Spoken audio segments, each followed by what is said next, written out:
Unit प्लेसला 5 असणाऱ्या नंबरचा स्क्वेअर आपल्याला within 2 to 3 second find out करता येतो. कसा करता येतो पहा, फक्त 2 स्टेप मध्ये आन्सर येतं.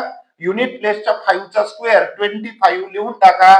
25 कुठलाही युनिट संख्येच्या युनिट प्लेसला 5 असतील तर त्यांचे शेवटचे जे 2 डिजिट असतात ते नेहमी 2 आणि 5 म्हणजे 25 हाच नंबर असतो. आता राहिलेला जो उत्तराचा भाग आहे तो कसा फाइंड आउट करायचा, पहिल्या संख्येत पहा 25 मधल्या 5 चा स्क्वेअर इथं लिहिला, राहिले 2. आता 2 आणि 2 चा कॉन्सिक्युटिव्ह किंवा सक्सेसिव्ह नंबर कोणता असेल 3.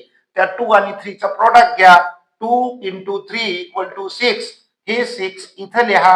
625 इज स्क्वेअर ऑफ 25. त्याच पद्धतीनं 3 आणि 3 चा consecutive number 4. 4 3s are 12. 1225 it is square of 35. याच पद्धतीनं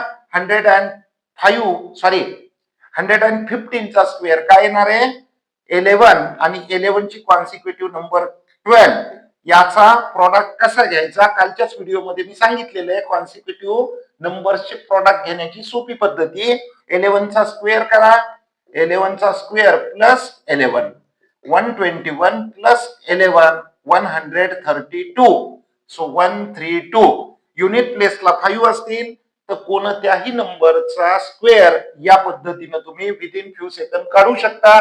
आता अशीच दुसरी पद्धती कुठल्या संख्येच्या बाबतीत, ज्यांच्या युनिट प्लेसला 5 नाहीत त्या नंबरचा स्क्वेअर सोप्या पद्धतीने कसा काढायचा लक्षात घ्या. 27 चा स्क्वेअर करायचा. पहिली स्टेप काळजीपूर्वक पहा. 3 स्टेप मध्ये 1 2 3 स्टेप मध्ये तुमचा आन्सर येणार आहे. पहिली स्टेप 7 चा स्क्वेअर करा. 7 चा स्क्वेअर येणार 49. फक्त एक गोष्ट लक्षात घ्या, 1 to 9 पर्यंतचे स्क्वेअर जर तुम्हाला तोंडपाठ असतील तर या ट्रिकला तुम्ही अगदी व्यवस्थितपणे वापरू शकता. 7 चा स्क्वेअर 49 मधले फक्त हे 9 इथे युनिट प्लेसला लिहायचे. 4 कॅरी करायचा. पुढची step 2 into 7 into 2. 2 into 7 into 2 दिस बिकम्स 28. आणि या 28 मध्ये हे 4 ऍड करा. नंबर मिळतो 32 मधले पुन्हा एकदा हे 2 ह्या 9 च्या बाजूला लिहा. 3 कॅरी करा. शेवटची महत्वाची स्टेप या 2 चा स्क्वेअर करा.